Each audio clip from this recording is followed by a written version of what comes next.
Welcome back. So the Ondo State gubernatorial election has come and gone. An incumbent governor, that man, Lucky Aiyedatiwa, got a landslide victory at the polls to continue in office for another 4 years.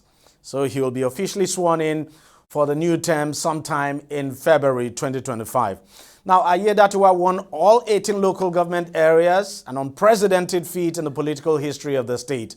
Now, just for emphasis, he polled a total of 366,781 votes to defeat his closest rival, Ajayi Agbola, that's Agbola Ajayi now, of the People's Democratic Party, who scored a total of 117,845 votes. None of the other 15 candidates who also took part in the election got up to 5,000 votes. And that's really poor.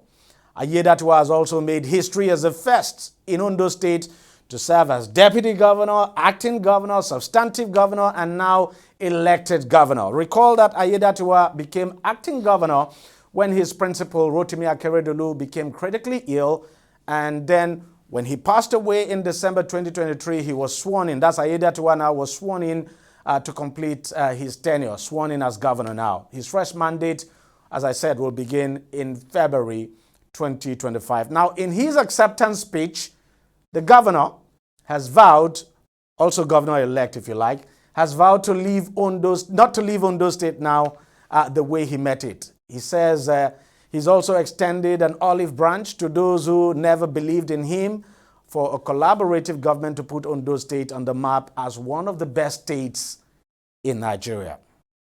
Well, we're waiting to see the governor deliver on that. And so we're just waiting to see him deliver on that. Not just me, but the entire population, the probably over 4 million citizens of Ondo State. Now, let's just take you through some statistics of this election very quickly now. I think we should just take a short break. And when we come back, I'll have some other guests join me to help us analyze the result further for you to see how Aiyedatiwa was able to win this election by what some people have described as a moonslide. Stay with us, don't go away. Opinions are free, facts are sacred, but truth is universal. How, in practical terms, can we, for instance, de-escalate the tension? President must see himself as the president of the Federal Republic. We know where the enemy is. 3 places. The Lake Chad Basin, the border area between Nigeria and Cameroon, and then the Sambisa Forest. On DEJI360, we give you a complete dose of everything. Opinion, facts, and undiluted truth. I hardly believe what politicians are saying in this part of the world. A new Nigeria is possible, a future is possible. We delve into the issues, dissect it so that you can understand it, and use it to take action. I don't think there's any need for any governor to look for grant for ranching. DEJI360, dissecting the issues.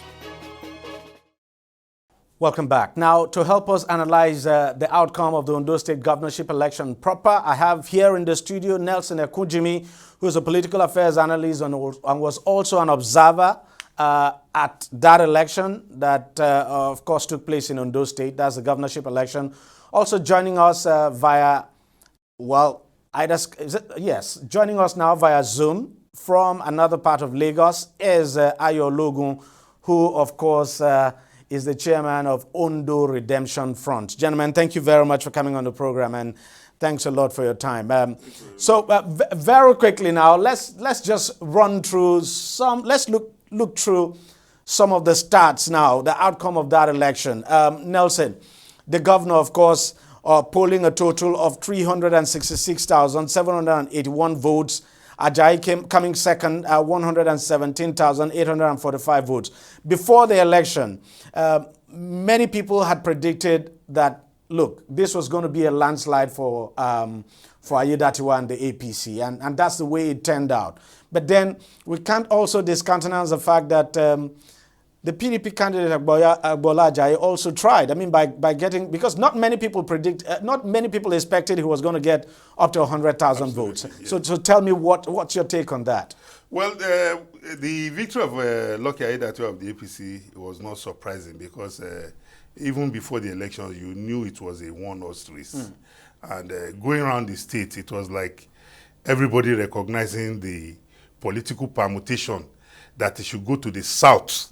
And don't forget, the two major political parties candidates are from the southern part of the state. Southern Senatorial District. But Aiyedatiwa being the incumbent governor, that incumbency factor, and the fact that people had also insinuated that based on the Supreme Court ruling, that Aiyedatiwa can only run for a single term, knowing fully well that if Agbola comes into the picture, it's another 8 long years. Yes, yeah. So it's like everybody agreed that let us give the South, let us give our vote to this man so that he does his one term, completing the other term from his XY predecessor who passed on.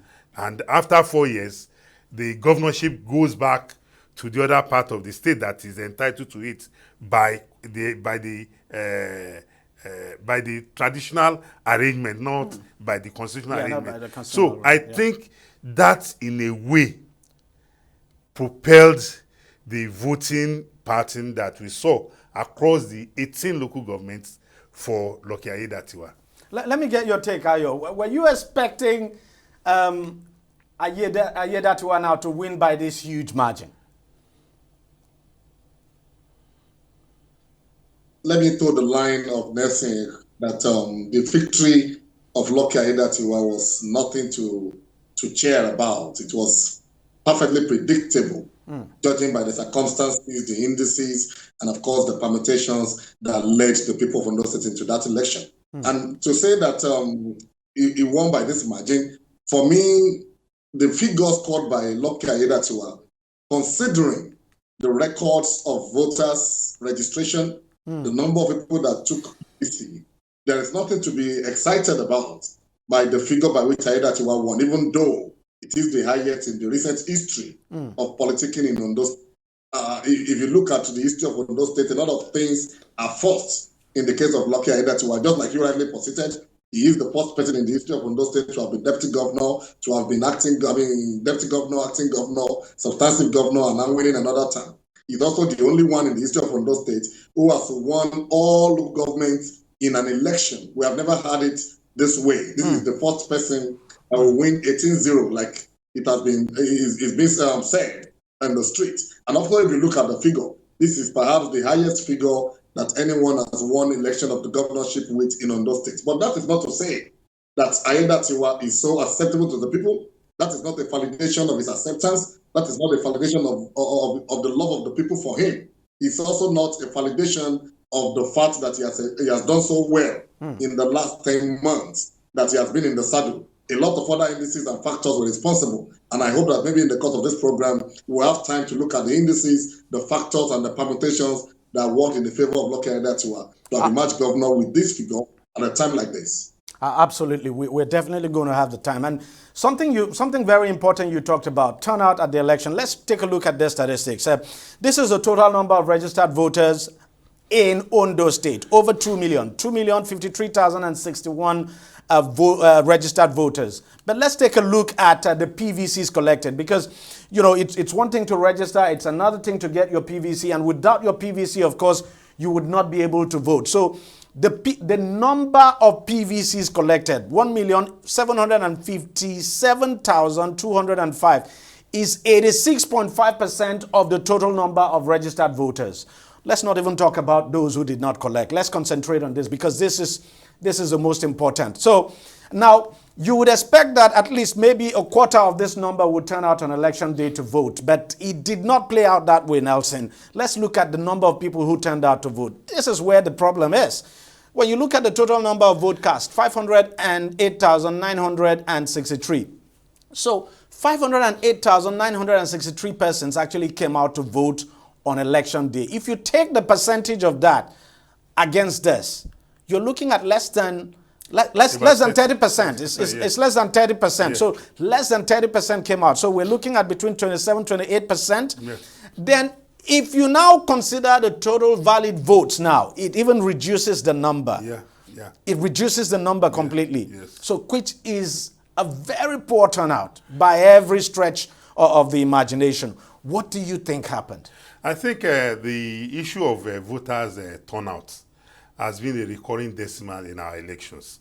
But like Ayo rightly said, if you look at the election in 2016, the winning margin of the governor-elect then was about 220,000 thereabouts. Yeah. In 2020, it was about 290-something thousand. But in 2024, it's 366,000. So I think we need to juxtapose this voter PVCs collected and the total number of votes scored by the parties with the verification of the voters register.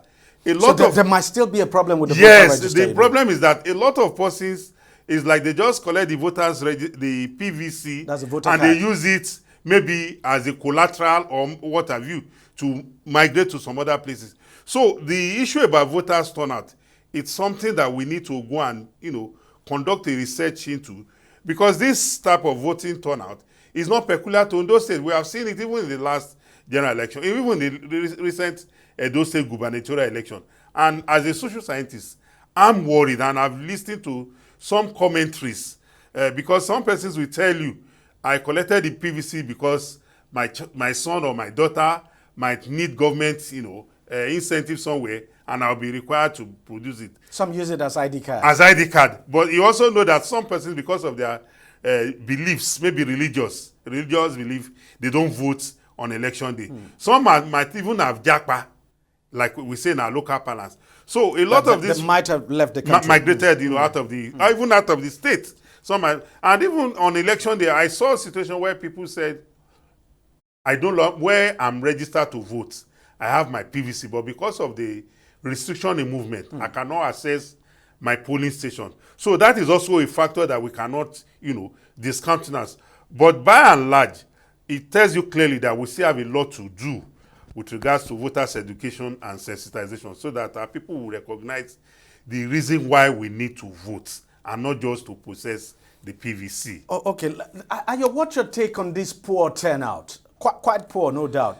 It's true the governor got the highest number of votes, in recent times in that state. But then you look at the overall turnout. And let's not also forget that this time, the margin of victory of the governor is wide. I mean, in previous elections, the opposition did well. I mean, they scored more than the 100 and something thousand that we have now. But then altogether, this is a very poor turnout. What's your take on this?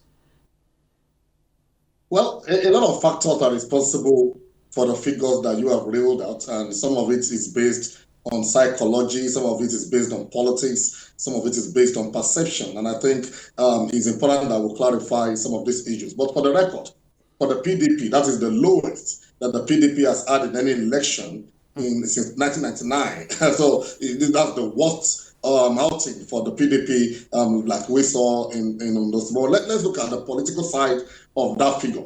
For record purpose also, this is the highest registered number of voters in the history of elections in Ondo State. We've never had as much as 2 million people getting registered in an election. So it is a further departure. So even though the figures are different, we should understand also that the times are different. In this last election, we had a lot of new first-time voters, about 15,000 thereabouts are first-time voters in the last election, which is a substantive leap from the figures that it has been. But if you look at why do we have such voters apathy, not looking at the figures of victory now, but why did we have so much voters apathy? Politically, I must tell you that surprisingly, the people of Akoko North and Akoko West outdid themselves by putting in about 50,000 votes in this election. That is the highest that has ever come from that part of the state. And just like you rightly stated at the earlier stage of your introduction, that is because the political gladiators around that area have something to prove. The lack of Olubunmi Ojo, the Minister of Interior, the lack of Borofis, the former senator representing that area, a lot of political gladiators at that area of the state wanted to prove a point. And that point has been well proven. That statement has been well made, loud enough for even the deaf to hear. But generally speaking, the people of the North, with the exception of Akoko, with the kind of vote that they turned out, if you look at Owo, Seifo, and the rest of them, you have so much low turnout of voters in that area. And that is because a lot of them have not healed from what happened to them last December. Do not forget that the former governor of the state, Oluwarotimi Akeredolu, is from that part of the state. Yeah. So a lot of them are still not seeing the wound of having their own, not having the privilege of completing their term. So for them, even when they have their own on the, as the deputy governor, the deputy governorship in the deputy governorship position. He said, I mean, even when they have their own in the deputy governorship position, because the deputy governor of that state, the deputy governor elect now the incumbent deputy governor of the state, the incumbent deputy governor of the state is not popular. Maybe that will be another discussion for another time. The circumstances surrounding his emergence and his finding himself on that ticket is not a general acceptor. I mean, it's not generally acceptable to the political class in that state. So the victory of Aiyedatiwa does not even have much of influence from his deputy. It was much about a political elite conspiracy. So a lot of people from the north, like I was saying, are yet to heal from the loss of Oluwarotimi Akeredolu. So they are seeing it as the battle of the south and the central. The south because the governorship candidate of the APC and the PDP are from there, and the central because they are the one in the offing. They are the one waiting to receive the baton of governorship. So a lot of people from the north stood away from that election. Substantively, the people in the central, see, the result turned out in Akure South particularly is the lowest in the history of election in recent time. So you would ask, why does Akure South came up with such little votes in an election like this? It is because the people of Ondo State are not enthusiastic about the state of things at the moment. Considering what is happening from the federal down to the state, a lot of them are hungry, a lot of infrastructure have not been put in place. So a lot of people see it as their thing. Let them go and do it, whether we vote or not, whether we emerge, we emerge. So that is more of the reasons why we have such apathy. In the case of the people of the South, a lot of people did not vote from the South because without insulting anyone, they practically are thinking that they are thrown between the devil and the Red Sea. A lot of the people of the South felt that Lucky Aiyedatiwa is their brother, and Bola Jaji is their brother. So a lot of them feel, how will I vote against a brother against another? So considerably, a number of them stayed away from the electoral process. So all of these issues put into an aggregate is why you have so much apathy in that election. But most important of it is the state of the nation. People have lost so much confidence. People have lost confidence in the ability of INEC to conduct a free and fair election. People have lost confidence in the ability of whoever they elect to deliver to them dividends of democracy. All of this put together is why we have so much voters' apathy in the last election, irrespective of the figure in terms of victory. Nelson, you were on ground. I mean, you observed the election. And how would you rate INEC's performance? INEC's performance on the day of election, because you can only rate INEC performance on the day of election. Their performance on the day of election was excellent. Because I woke up in the morning, for example, I started from Akure South, and as at 6:45 a.m., INEC was already setting up in many of the polling stations. By 8:30 a.m., in virtually close to 90% of the polling stations within the 18 local governments, INEC had commenced accreditation and voting. So, and the Beavers machine functioned efficiently. The process... Even though the governorship candidate of the PDP had a problem, he said it took about 10 minutes. Yes, but largely the INEC performance on that day was faultless. You must recognize that at times in some pockets of places you might have challenges, but at the end of the day, there was we didn't get any reports of a voter who went to a polling station and who was turned back because the Beavers machine could neither authenticate the thumb or identify him facially. So the process went on seamlessly. Even I was also at the polling station when the sorting and counting of ballot papers, as well as the filling the Form ECA form. So INEC performance on that day was perfect. Okay. Let's turn our attention now to the results. Results by senatorial districts. 3 senatorial districts in Ondo State. Very important. Let's start from Ondo South. Ondo South is where the two candidates are let's not forget, 17 candidates actually took part in this election. 17. But then you could say it was a 2-horse race, even though I would say it was a 1-horse race. And by the results, you could say it was a 1-horse race. But then the focus or the attention was on the candidate of the PDP and that of the APC. And so not surprisingly, both of them actually came tops. It's even a shame that the other 15 candidates, none of them could actually poll up to 5,000 votes. None. The person who came third from one of the political parties, not even a popular political party, maybe ADC or so, had about just around 4,000 votes. So that's the person who came third. So nothing to discuss there. But let's look at how the candidates performed in the various senatorial districts. Both candidates now, Aiyedatiwa from, I think from Ilaje local government area, Ajayi from Eseodo local government area. Let's start with Eseodo local government area now. You would expect that Ajayi was going to do fantastically well there. Well, you would expect he's popular there and all of that, but then he was beating blue-black there. I mean, Aiyedatiwa beating him 14,000 plus to Ajayi's just 7,000 plus. Yeah. Well, the issue at and look at Ilaje at Ondo South, beating him there very well as well. The Ilaje one was, it was a case of it's our son.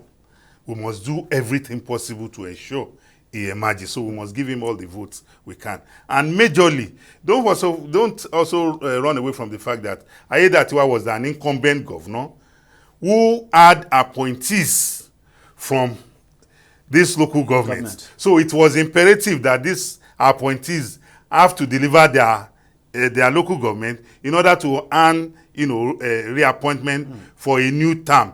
So the results coming from Ondo South saw it as an Aiyedatiwa project, and they went. You can see the margin here.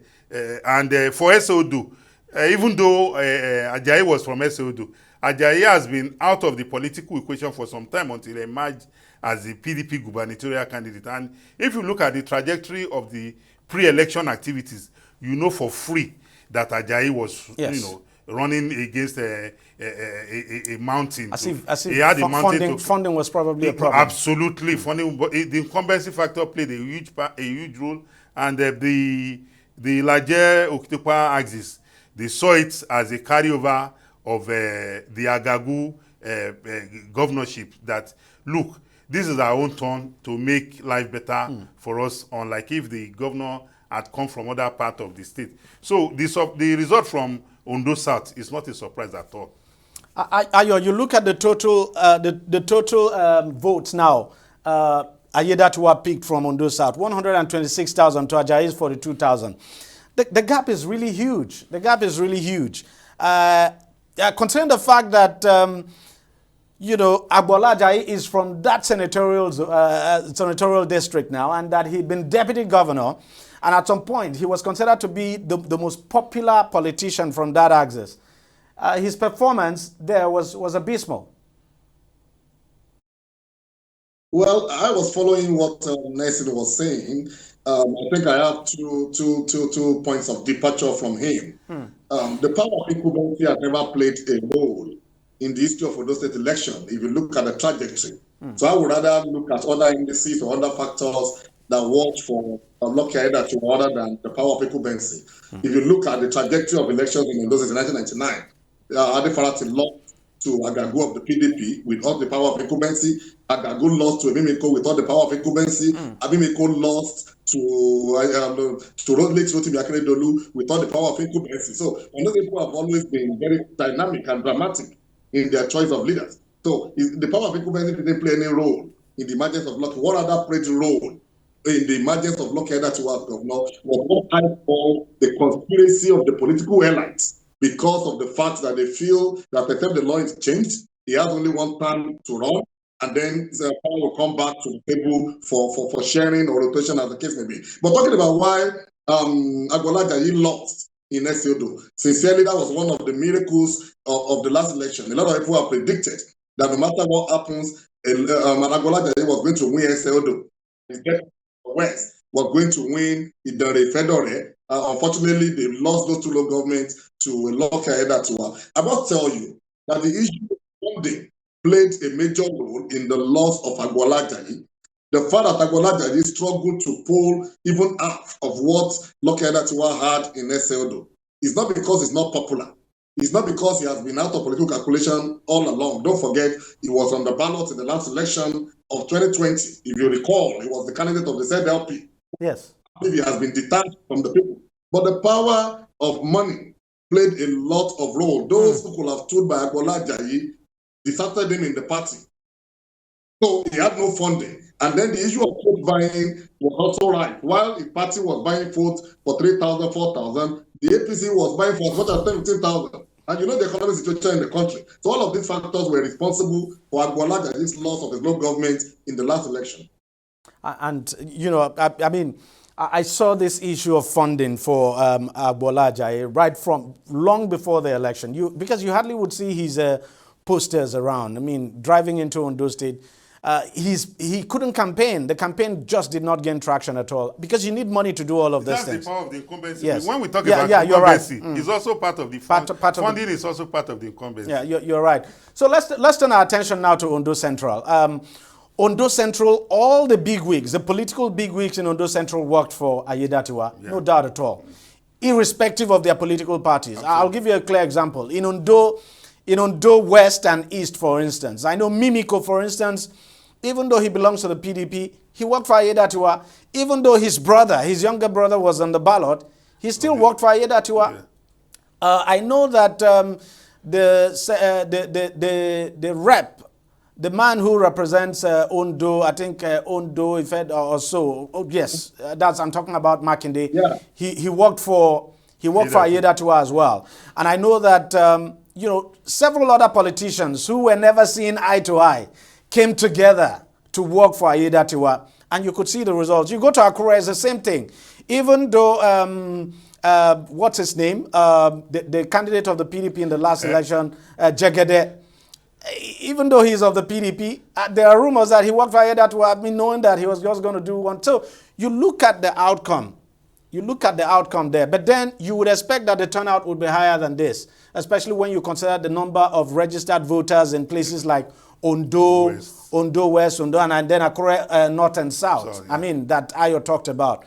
But then look at what played out in Idonre. Very close race. The reason for Idonre is because the PDP deputy gubernatorial candidate is from Idonre. That is why they gave the APC a run for their money. But looking at Ondo Central, you and I know that the unwritten agreement is that after the tenure of the southern governor, governor from the baton automatically will fall on the central now.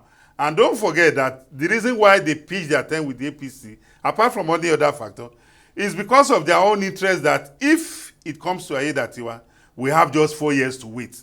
But if it goes to Agbola Ajayi, we have 8 years to wait. So it's you choosing either to wait 4 years or 8 years. And for you to cast your fortune, you know it is better for you to run with somebody who has just 4 years. So I think that, in a way, played a huge role in the victory Aiyedatiwa achieved in Ondo Central. And Ayo, you talked about the Fedora. Look at the outcome there. The margin so wide. What do you think happened there?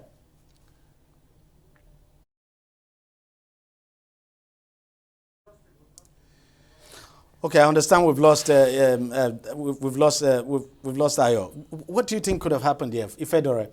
The margin. No, it is the Ondo Central, just like Ayo said, the political elites conspiracy. That look, if we want to gain this power back in 4 years' time, let us all stay on this course. And that is exactly what happened with regards to Ondo Central. That Ondo Central produced that figure for Aiyedatiwa against Agbola Ajayi. Ordinarily, you know that the Ondo Central is the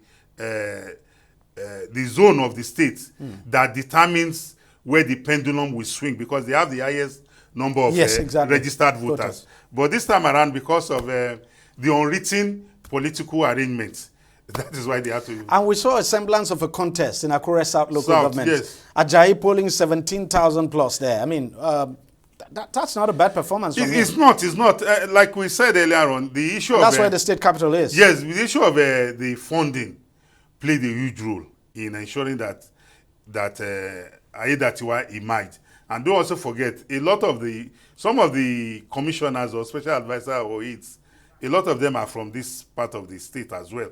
So they also had that mandate to deliver their vote, their constituency vote to their principal. And that's, when we're talking about election costs money. So okay, we have seen it at play. I understand Ayo is back. Ayo, we're talking about the outcome in Ondo Central. And you did talk about Idonri.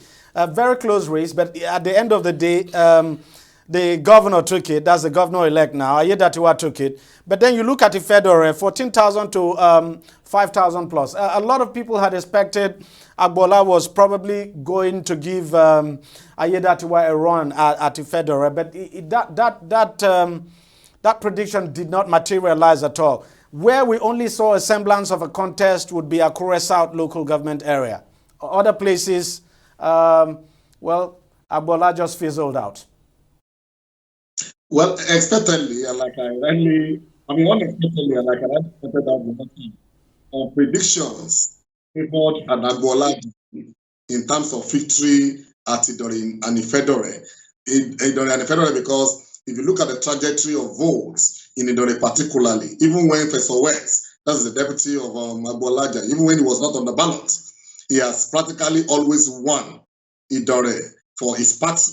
So a lot of people predicted that, look, now that he's on the ballot, it's going to be a very wide margin of victory for him, for his party against the APC. Unfortunately, even though the figures were close, Idori was lost to the APC, either though for Ifedore too, where the PDP has a lot of influence. And I must tell you that one of the things responsible for that turnout of votes, like you witnessed in Idori and Ifedore, against the PDP, even when we thought it was going to go their way, was because of the fact that lack of funding, like I had Nelson and yourself talked about when I reconnected, played a major role. Agbola Ajayi did not have the wherewithal to flex muscle in the last election. You can even count the number of billboards in his favor across Ondo State. Hardly will you even find his posters, something as small as posters were not in abundance. Not to now talk of political meetings, the funding for political groups, for political leaders, and all of that. So all of that whittled down the influence of Agbola Ajayi and Professor West in that election. But I must say this again, the issue of vote buying played a very major role. Do not also forget that Idori, where the PDP surprisingly lost, is one of the few places where we had flashes of terror in that election.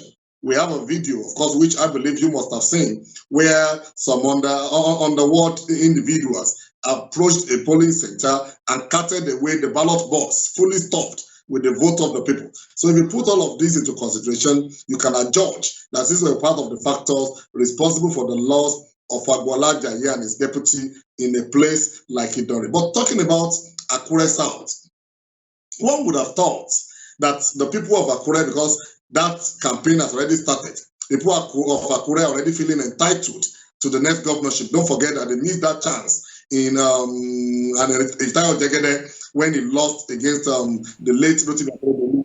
People of Akure are already warming up as a right. They're already seeing it as a right that the next governor must be produced from Akure, the division. That's talking about Akure South, Akure North, and some part of Ifedore, that is Ijare, and the rest of them that are part of what we call the big Akure city. So you would have expected that for people that are already seeing the next governorship as theirs, this would have been an opportunity to make a statement in terms of votes. But what I saw coming, or what we also coming as votes, 32,000 or thereabouts, for Lucky Aiyedatiwa in that election was below par for me. And it is a sign that, look, all things being equal, if permutations or appointments goes the way of the North in a large quarter than the people of the Central, when Lucky Aiyedatiwa gets sworn in February, I think there should be no much noise to be made, because political patronage is often a product of what you turn out during the election. So whichever way it goes. And because you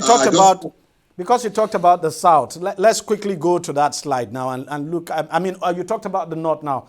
We quickly go to... quickly, let's go back to the Central. Okay. Ayo talked about Idonri being a place where violence occurred.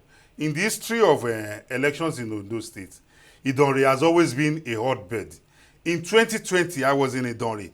You need to see, it was like the Nigerian army brought a battalion of troops. To that small town. That small town. It is very volatile. And even this time around, when the security arrangement was being made, special security arrangement was made for Idori. Because all the signs where election violence could erupt, Idori came out tops.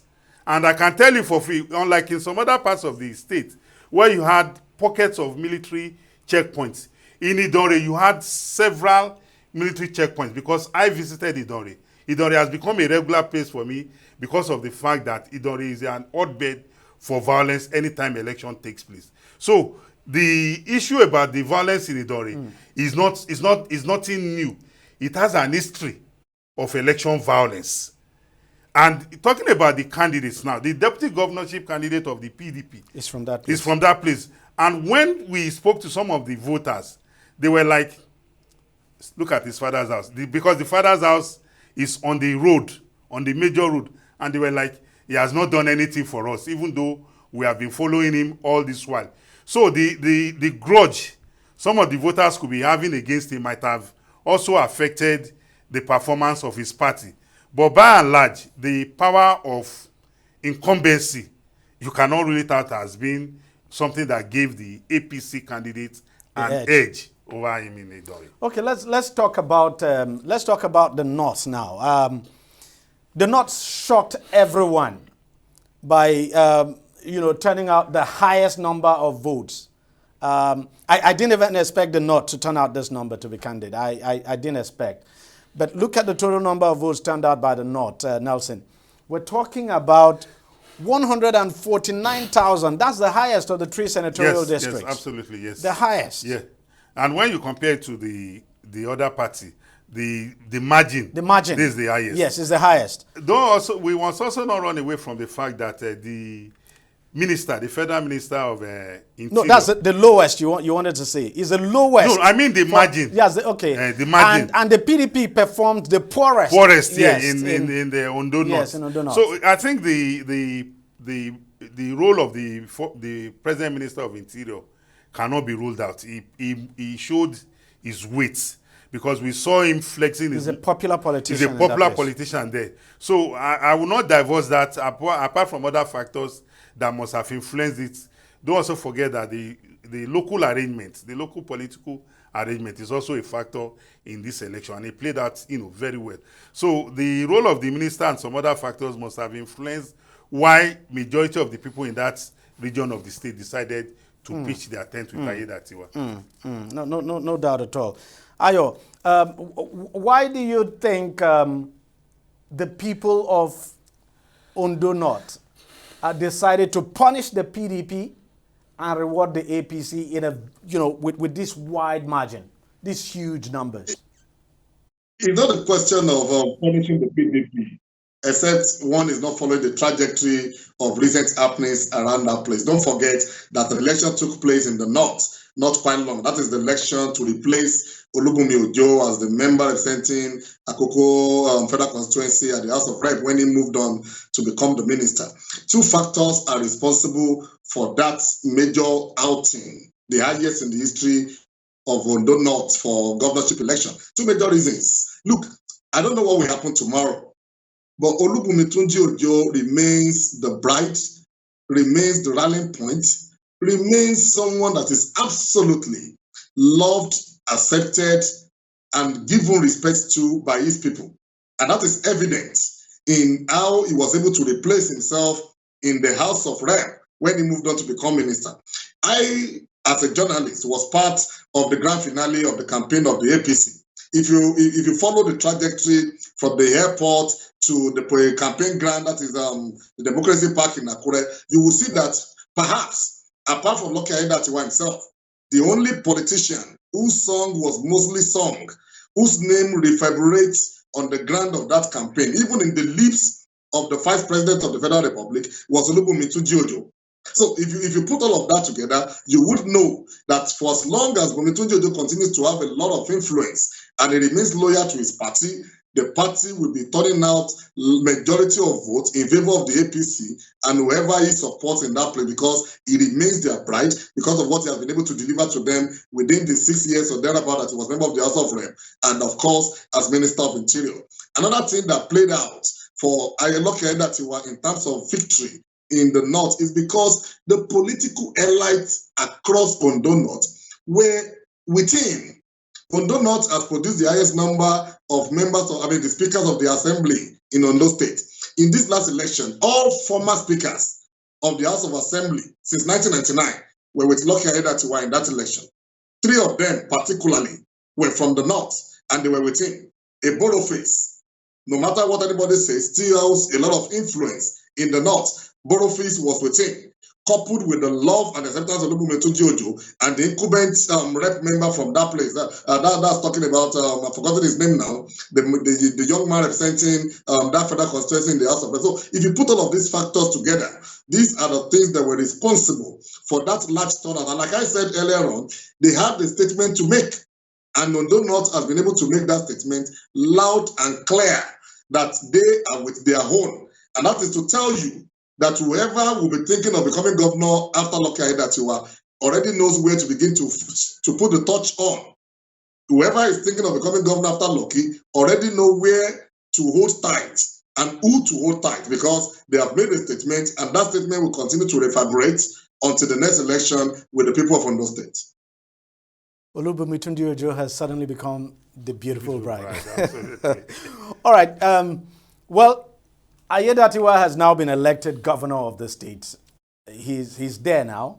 So the next thing is the task before him. Nelson. Yeah. Absolutely. The task before him. Yes. It's enormous. It is enormous. Yes, yes. As we speak today, the state of infrastructure in Ondo State is almost zero. Yeah. It's very poor. I agree with you. Whether you're talking about health, education, across board. Yeah, roads. Very poor. Of course, you don't expect that he would achieve everything in 4 years. Yeah. He would solve all the problems in 4 years. Yeah. But there are certain things you expect to see him start doing. Absolutely. And because he is the incumbent governor, you expect him to hit the ground running from day one. Yeah. So what do you expect? Well, my expectation to Aiyedatiwa, my expectation on him is that, like we have all identified, that there's infrastructural, decay in Ondo State, talking about roads, health, schools, even the social welfare scheme for the aged and the vulnerable. So I expect that the governor will hit the ground running, because he had already understudied his SY boss for almost 3 years. So I don't think there should be anything new that will make him say he doesn't know these are the problems facing Ondo State. And in the next couple of months, preceding his being sworn in, I expect him to start reeling out his plans. And people of Ondo State will also, set a benchmark for him, so that they'll use that, to measure his performance. That's the only way we can push the man to do according to his to deliver on his campaign promises. And I'm optimistic that in the next 4 years, Ondo State should be the better for it. Give me your own take. I mean, he has the advantage of succeeding himself, because that's what is going to happen in February. Yeah. He'll be succeeding himself. So we can't have this story of, I met an empty treasury. They made it difficult for me and all of that. He would be succeeding himself. And there's no question at all that the task before him is quite monumental. And for the people to have voted for him 18-0, they expect more from him. Well, sincerely speaking, I'm afraid for Lucky Aiyedatiwa. And I can only pray that his luck would still stand by him in another 6 months from now. And that luck can only stand by him by the trajectory of what he chooses as priority as governor. The odds are against him. I just hope I'm not the only one saying this. Look, the political airlines across board, you mentioned Mimiko, we have mentioned a number of people, the political airlines across the state are with him now. They are not with him because they love Lucky. So to say, they are not even with him because they love Ondo State. We know who politicians are. They are with him because they are expecting rewards. They are with him because they are expecting patronage. So by the time Lucky succeeds himself in February and he gets sworn in for another time, the vultures, the political vultures will come, wanting to take a bite of the dead body, wanting to take a bite of what is available politically. Many of them will want appointments. They will want to submit names for commissioners. Many of them will want to look for senatorial tickets. Many of them will look for House of Assembly tickets, House of Rep tickets. All of this put together will put pressure on him. And if he's not a man that knows what he wants to do, I hope he does not repeat it's not a mistake anyway. It was a political strategy of appointing so much aides before election. That worked for him because all of them turned out to be political gladiators. They turned out to be political mobilizers, which we saw in the margin of his victory. But if he decides to go the same route in appointing the number of aides that he had before election, if he wants to repeat that or want to exit that, he will be setting himself up for a lot of trouble.